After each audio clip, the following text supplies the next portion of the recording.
का होई गयल एकदम से धई के पूरा खा सर पे उठाई ले ली हऊ। फुहरी बसंती झलबई कुल्हिन के बटोरती हऊ। का है का दिखावा चाहती हऊ? देखा अगर तहरे सबसे कहित ना कि हमार पतोहिया 10 बजे ले सूतई ले त नहीं मन तू नहीं विश्वास कर तू अपने अखिए से देख ले महारानी जी 10 बज गेल बहिन तक ओला रली हईन। अरे बहिनी तू ई का कहती हऊ? तोहार पतोह इतनी बढ़िया है जब हम सुत के उठी थे 4 बजे तबे ओके देखी थे बेचारी के झाड़ू बहारू लगावती है। आज सुती गईली होई त का भयल है? कहीं ऐसा न हो ओकर तबीयत खराब हो तबे सुतली होए। अक्को दाई पूछियो कि बस चिल्लाती हो गांव भर के बटोरी ली हो। आ हो बूढ़ा तू सवेरा से आज का चिल्लाती हो एकदम कान खाई गयो चिल्लात।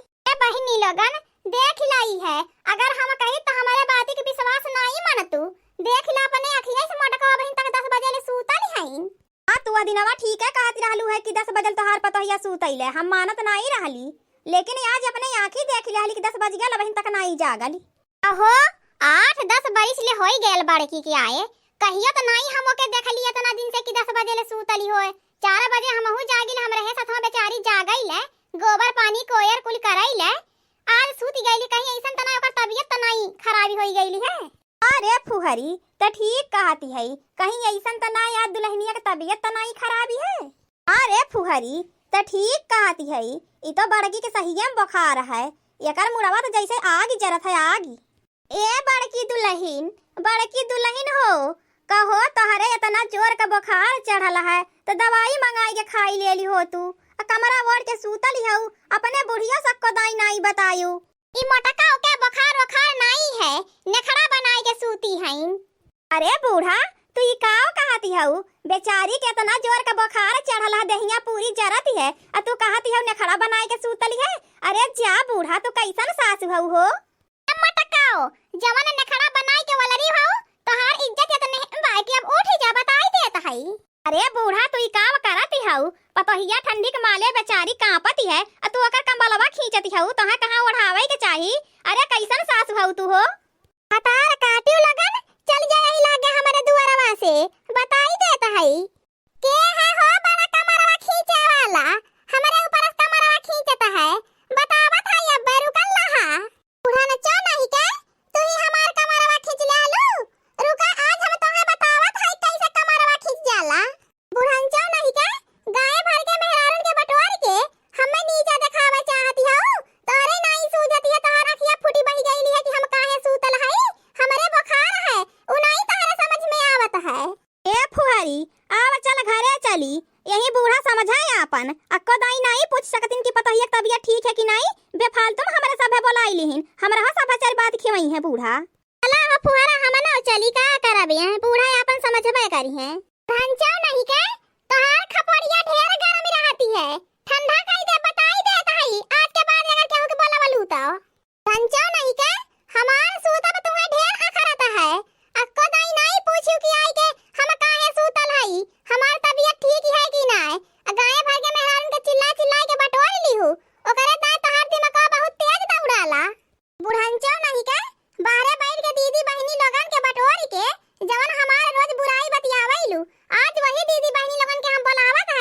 सबके मुंह पे हमार गलती बतावा बूढ़ा। हमहू सुनी कवन गलतियां हम कइले जवन जाई के सबसे हमार चुगलिया करती हो कि हम खाली खाए बनाई के सूती त है। हम खाए बनाई के सूती था त घर टहलिया के बजावत है। ई भतार काटी नहीं के आज हमार पोल खोल के रही, हमार बेइज्जती कई के रही। ए चंपा बसंती धवारा पवारा, ए झलबैरा अम्मा फुहरा अम्मा इहाँ आवा। का हो दुल्हन का बोलावती हऊ? हे फुहरा अम्मा हम यही खाती बोलावली है कि हमारे बूढ़ा जाए के रोज बैठ के दीदी बहनी लोगन से इहे हमार शिकायत करेनी कि हम 9-9 10-10 बजे ले सूतीला।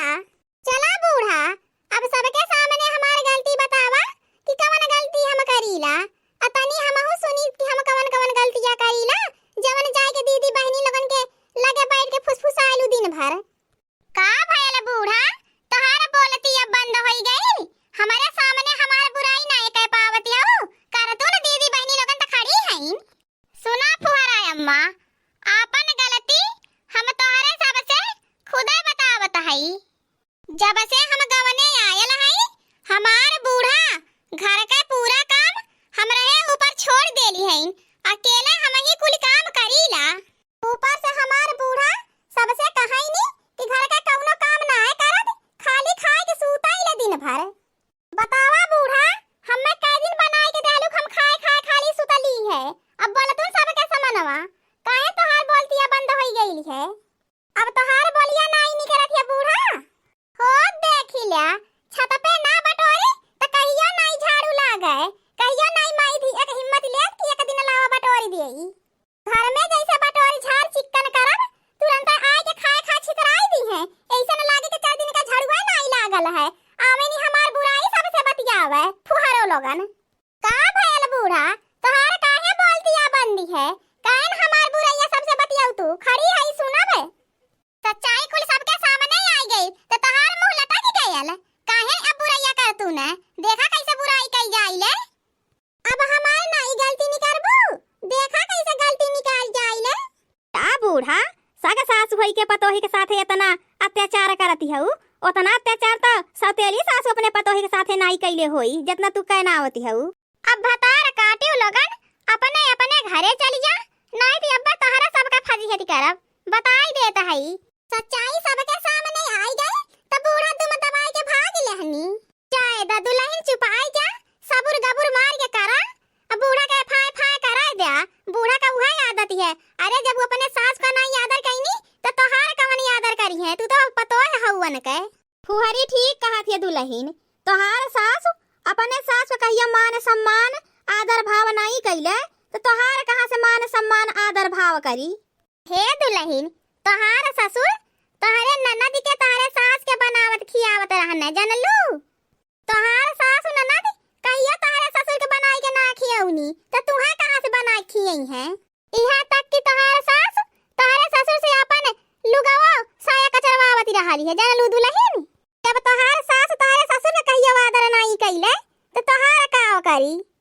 बतावा ले बुढ़नचिया इतनी कलाकारी है ओकरे अंदर इतना छला कला भरल है। जब वो अपने भतारे की इज्जत नहीं कइले तो हार इज्जत का करी? हे फुहरा चला अगर कहीं आई गई बुढ़िया तो अब्बा तोहरा फजीहत करी और तोहरे साथे साथे हम नहन का फजीहत करी। का हमारा फजीहत करी है? जवन सच बात है उहे कहत है। बुढ़िया जैसे अपने है उहे ढर्रा अपने बिटिया को सिखावती है। ठीक कहत है अम्मा, जब वो अपने भाई बाप एक अपने भतारे का नाय है तो हमारा का होई है।